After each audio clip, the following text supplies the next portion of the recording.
Today we're going to make an old-fashioned American gingerbread cake. It comes from the oldest cookbook in American history, and this is my adaptation of that recipe.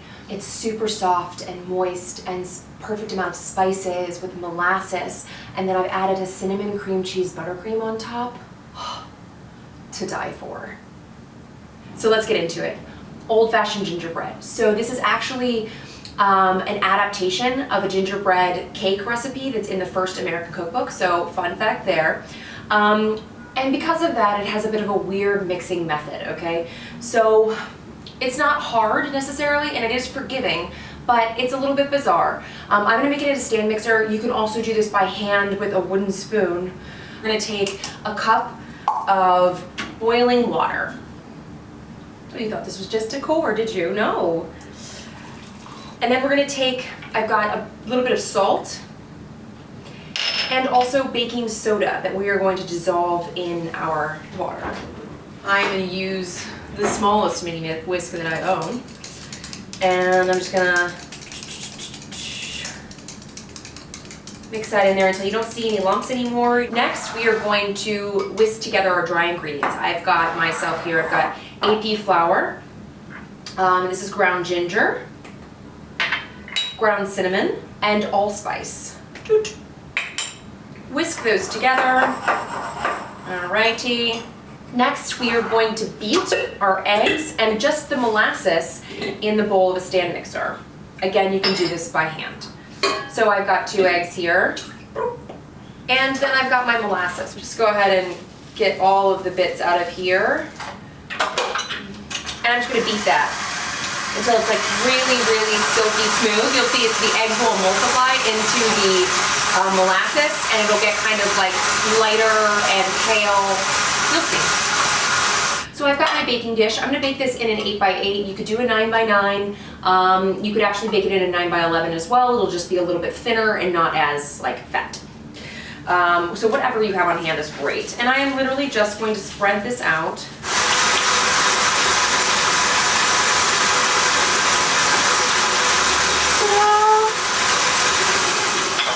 So you see it's emulsified. There's no bits of granules showing from the molasses, so yay. We're gonna add our sugar and butter. So this is fully temped butter. It's soft, you can see, but it's not melted. You definitely wanna make sure for this recipe that you have fully temped butter, otherwise you're gonna get even more streaks and pieces of butter in your batter because this is not necessarily like a traditional mixing method. The French would not approve, basically. So we're gonna beat that in. It's gonna be weird. Just go with it. Super bizarre. I'm gonna scrape down the sides. There's some butter pieces in here. They will remain. Now for the final step, which is to add our dry ingredients and alternate that with our water. Obviously our water is still hot, so it's going to also melt some of the butter that's in there. But this is the method that I found works the best. Such a weird mixing method. Just want to get any lumps out before I add any more water because the water is going to make it hard for any addition, like any lumps of flour or anything to incorporate, just because it's a very, very loose batter. Baking soda mixture in. All right, and here we have it. You're like, what is going on? But you trust me, so we're good. I've got my buttered pan, immaculate now. And then we're gonna pour our batter into it. Ta-da! Look at that silky smooth batter. Now I have preheated my oven to 350 degrees convection. If you do not have a convection oven, then do 375. You really want to give that baking soda like a whoosh. It's probably gonna take like 40 minutes, but I'm gonna check in 20, just to make sure nothing is going awry. Just always keep an eye on your cakes, you know? So our cake is out of the oven. It smells like gingerbread in here. It's fabulous. You can see it puffed up. It's spraying back with a touch, and you can also test it with our best friend, the cake tester. Clean crumbs, but mostly clean, no wetness. And so now all we have to do is let it cool. So it's gonna cool completely. And while it's cooling, I'm going to make a cream cheese buttercream. I'll link to that up there. I'm gonna take my cream cheese buttercream recipe and I'm just gonna add a little bit of cinnamon to it because I want like a little cinnamon with the tartness and the sweetness all on top of this gingerbread cake, because like, doesn't that sound divine? I think so. So I'm just gonna mix a bit in there. Really just make it to taste. Oh yeah, look at this buttercream. So you could take this out, you could put it on a cake board, you know, a cake plate or something like that. I'm gonna leave it in the dish because I am planning to take this with me somewhere.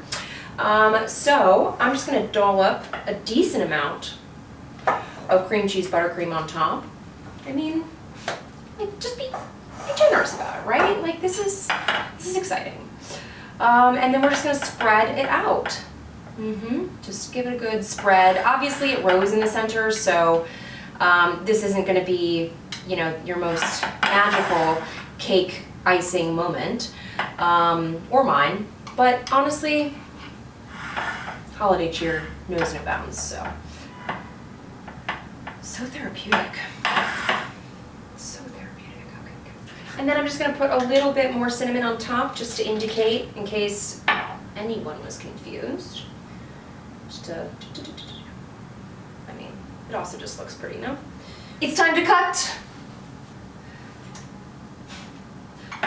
Got myself a nice big piece here because it's the holidays. Treat yourself, you know? What? Do you see this?